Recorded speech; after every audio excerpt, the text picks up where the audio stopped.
BSc part first paper first inorganic chemistry chapter पढ़ा रहे थे हम एस ब्लॉक एलिमेंट, चौथा चैप्टर है। इसमें अब तक हमने सीखा था फिजिकल प्रॉपर्टीज। हमने कौन कौन सी फिजिकल प्रॉपर्टी के बारे में जाना था। हमने सबसे पहले सीखा था इलेक्ट्रॉनिक कॉन्फ़िगरेशन, उसके बाद हमने बात की थी आयनाइजेशन एंथैल्पी की, फिर उससे अगली बात की थी हम इलेक्ट्रॉन नेगेटिविटी, फिर उससे अगली फिजिकल प्रॉपर्टी की हमने बात की थी डेंसिटी, मेल्टिंग पॉइंट और बॉइलिंग पॉइंट, और लास्ट क्लास में बात की थी हमने फ्लेम टेस्ट या ज्वाला परीक्षण की।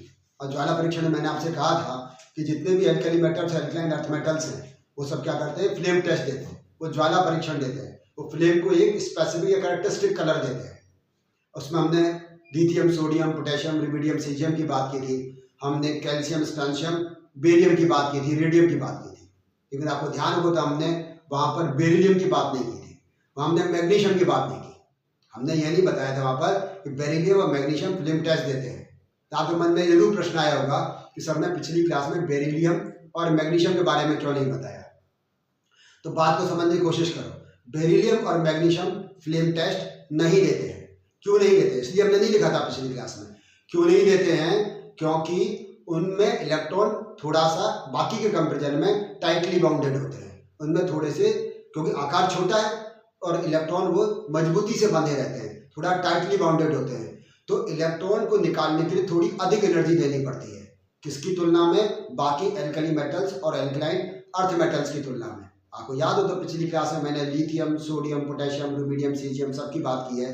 फ्रेंशियम तो रेडियोएक्टिव मेटल है। और इसके अलावा हमने फिर जब एल्कलाइन अर्थ मेटल की बात कर रहे थे तो हमने बेरिलियम और मैग्नीशियम को छोड़ दिया था। हमने बात की थी कैल्शियम से। कैल्शियम हमने कहा था कि वो ब्रिक रेड कलर देता है, फिर कहा था स्ट्रोंशियम क्रिम्सन रेड कलर देता है, फिर उसके बाद बेरियम के लिए कहा था एप्पल ग्रीन कलर देता है, और रेडियम के लिए कहा था कि डार्क रेड कलर देता है। बेरिलियम मैग्नीशियम की बात नहीं की थी। क्यों? क्योंकि उसमें इलेक्ट्रॉन टाइटली बाउंडेड होते हैं, थोड़े मजबूती से बंधे रहते हैं। इलेक्ट्रॉन को एक्साइटेड स्टेट में जाने के लिए अधिक ऊर्जा की आवश्यकता होती है, और फिर जो रिलीज करके वो अधिक ऊर्जा कहाँ से मिलेगी? वो विजुअल रीजन की नहीं होती, वो होती है अल्ट्रावायलेट रीजन की, यूवी रीजन की। और क्योंकि यूवी रीजन अधिक ऊर्जा का क्षेत्र है, और जब वो ऊर्जा वापस लोअर एनर्जी लेवल में आते हैं तो वो रेडिएशन कहाँ की होगी? वो होगी अल्ट्रावायलेट रीजन या पराबैंगनी क्षेत्र की। और यह आप अच्छी तरह जानते हैं कि हम केवल विजुअल रीजन देख पाते हैं, हम केवल दृश्य क्षेत्र देख पाते हैं, हम केवल 400 से 750 नैनोमीटर का क्षेत्र देख पाते हैं, जबकि जो अल्ट्रावायलेट रीजन है वो है 200 से 400 नैनोमीटर का। इस कारण से बेरिलियम और मैग्नीशियम फ्लेम टेस्ट नहीं देते हैं। ये मैंने प्रमुखता से इसलिए कहा है क्योंकि एग्जाम में आता है कि बेरिलियम और मैग्नीशियम ज्वाला परीक्षण या फ्लेम टेस्ट क्यों नहीं देते हैं। तो आप कारण कह दोगे क्योंकि इसमें आउटर शेल के इलेक्ट्रॉन, आउटर मोस्ट शेल के इलेक्ट्रॉन टाइटली बाउंडेड है, और उनकी जो ऊर्जा, उनकी जो विकिरण की जो आवश्यकता है, उसकी जो तरंगदैर्घ्य है वो कैसी है? वो पराबैंगनी क्षेत्र की है। इस कारण से वो फ्लेम टेस्ट नहीं देते हैं। आज की क्लास में हम बात करेंगे केमिकल प्रॉपर्टीज की। थोड़ा सा इंट्रोडक्शन मैंने लास्ट क्लास में दिया था। मैंने कहा था कि इनमें ये इनके जो आयनाइजेशन एंथैल्पी है उसकी वैल्यू बहुत कम होती है, और आयनाइजेशन एंथैल्पी की वैल्यू कम होने के कारण से इलेक्ट्रॉन को आसानी से निष्कासित कर देते हैं, रिलीज कर देते हैं। इस कारण से ये हाईली रिएक्टिव मेटल होती हैं। और कारण ये बताया था हमने, आपका कहा था कि सोडियम को हम खुला एटमॉस्फेयर में या वायुमंडल में खुला नहीं छोड़ सकते, उसको हम केरोसिन में रखते हैं।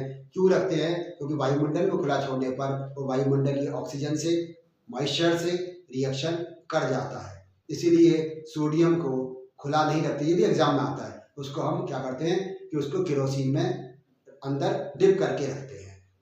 तो इसके आज हम केमिकल प्रॉपर्टीज की बात करेंगे, और केमिकल प्रॉपर्टीज में जो सबसे पहले बात करेंगे वो बात करेंगे रिएक्शन विद ऑक्सीजन। जो एटमॉस्फेरिक ऑक्सीजन है उसकी बात करेंगे, रिएक्शन विद ऑक्सीजन। और कौन सी ऑक्सीजन? ये जो एटमॉस्फेरिक ऑक्सीजन है, वायुमंडल में जो ऑक्सीजन उपस्थित है। एक बात को यहाँ समझने की कोशिश करो। देखो, जब टॉप टू बॉटम जा रहे हैं, अब बात समझना, टॉप टू बॉटम जाने पर इलेक्ट्रॉन आउटर मोस्ट शेल का दूर होता चला जा रहा है, आसानी से निकल रहा है, कम आयनाइजेशन एंथैल्पी, इसका मतलब रिएक्टिविटी बढ़ती चली जा रही है। तो टॉप टू बॉटम जाने पर रिएक्टिविटी इंक्रीज होती चली जाएगी। तो ये जो लिथियम है ना, लिथियम ये जब ऑक्सीजन से रिएक्शन करेगा तो लिथियम का ऑक्साइड बनाता है। बात को समझने की कोशिश करना। ये क्या बनाएगा? Li2O या फिर लिथियम का ऑक्साइड, लिथियम ऑक्साइड बनाता है। वही अगर हम सोडियम की बात करें, सोडियम और इसकी ऑक्सीजन से रिएक्शन हो, तो ये सोडियम का ऑक्साइड तो बनाएगा, लेकिन उसके साथ साथ सोडियम परऑक्साइड भी बनाता है। आप समझे? देखो यहाँ ये सोडियम ऑक्साइड तो बनेगा ही, साथ में सोडियम परऑक्साइड भी बनता है। ये है सोडियम परऑक्साइड,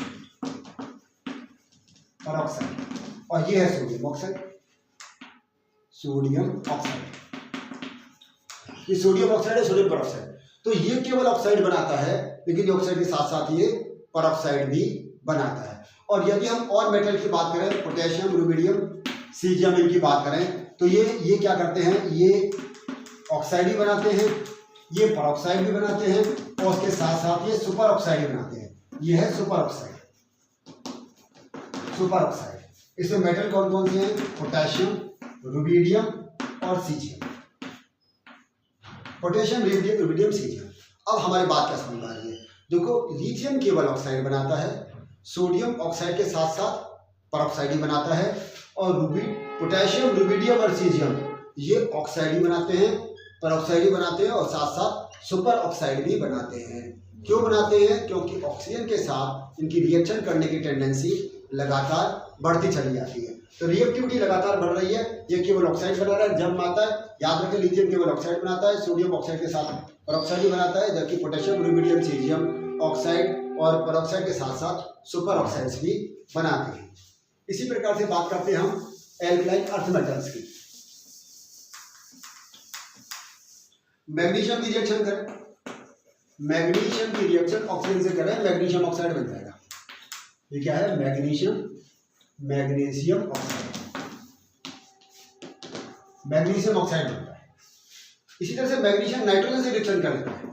ये क्या है कि ये एटमॉस्फेरिक नाइट्रोजन से रिएक्शन कर क्या बना लेगा? Mg3N2, magnesium nitride, magnesium nitride बनाता है।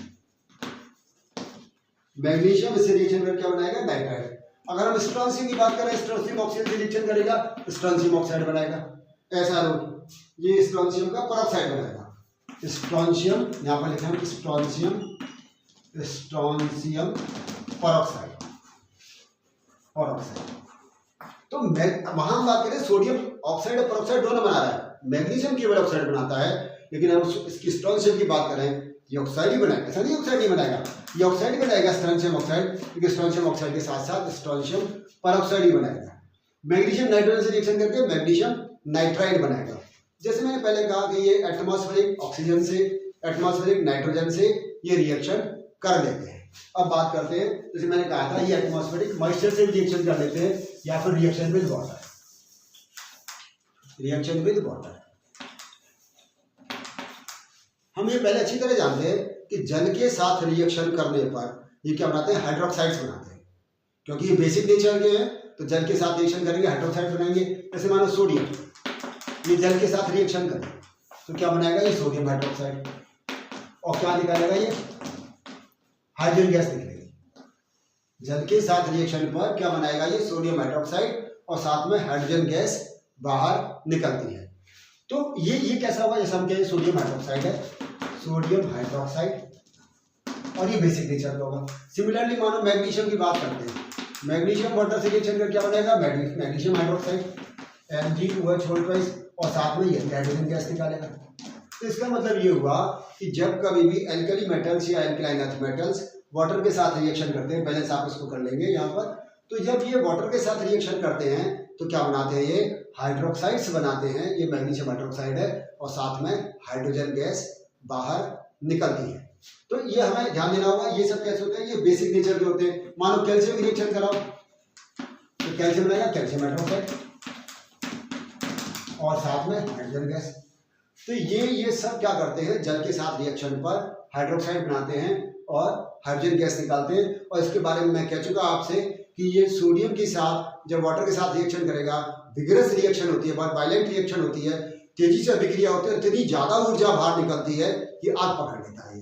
तो इन सब बातों में ध्यान रखना पड़ेगा कि वाटर के साथ रिएक्शन पर ये क्या देते। अच्छा, वाटर ही नहीं, यदि हम कोई भी ऐसा यहाँ पर कंपाउंड ले लें जिसमें कि एक्टिव हाइड्रोजन हो, जिसमें कि हाइड्रोजन सक्रिय हो, तो उसके साथ भी रिएक्शन कर जाएगा। जैसे मानो ये सोडियम, इसकी रिएक्शन हम इथाइल अल्कोहल से करा C2H5OH से, इसमें ये एक्टिव ऑक्सीजन है, तो सोडियम इथॉक्साइड बन जाएगा C2H5ON, और हाइड्रोजन गैस निकलेगी ½ H2। यहाँ पर ये हाफ H2 सोडियम इथोक्साइड। तो इसने भी इस हाइड्रोजन को रिप्लेस कर दिया जैसे यहाँ से किया था। और बताओ जैसे आपको मान लीजिए यहाँ पर हम एसिटिलीन ले लें, एसिटिलीन तो बहुत कम रिएक्टिव है, लेकिन एसिटिलीन की भी इस एक्टिव हाइड्रोजन का ये रिप्लेसमेंट कर देगा और क्या बन जाएगा ये सोडियम एसिटाइल और हाफ H2। और ये एक नहीं, ये दोनों का भी कर सकता है, दोबारा वापस से रिएक्शन करे तो यहाँ भी आ जाएगा। तो ये क्या आ गया डाई सोडियम एसिटाइल और हाफ H2। कहने का मतलब ये यदि किसी भी कंपाउंड में एक्टिव हाइड्रोजन प्रेजेंट है, सक्रिय हाइड्रोजन उपस्थित है, तो उसका क्या करेगा ये रिप्लेसमेंट कर देता है और एक उसका सोडियम सॉल्ट बन जाता है। सोडियम सॉल्ट के साथ में ये हाइड्रोजन गैस देता है। तो आपने देखा ये हाईली रिएक्टिव है, इनकी केमिकल रिएक्टिविटी बहुत ज़्यादा है। ये वायुमंडलीय ऑक्सीजन से, वायुमंडलीय मॉइस्चर से, नाइट्रोजन से, इन सब से ये बहुत तेजी से अभिक्रिया कर लेते हैं, चाहे एल्कली मेटल्स हो चाहे एल्कलाइन अर्थ मेटल्स हो। ध्यान हमें ये रखना है कि एल्कली मेटल्स की रिएक्टिविटी एल्कलाइन अर्थ मेटल की तुलना में ज़्यादा होती है, इस बात का। और टॉप टू बॉटम जाने पर रिएक्टिविटी इंक्रीज होती चली जाती है। धन्यवाद।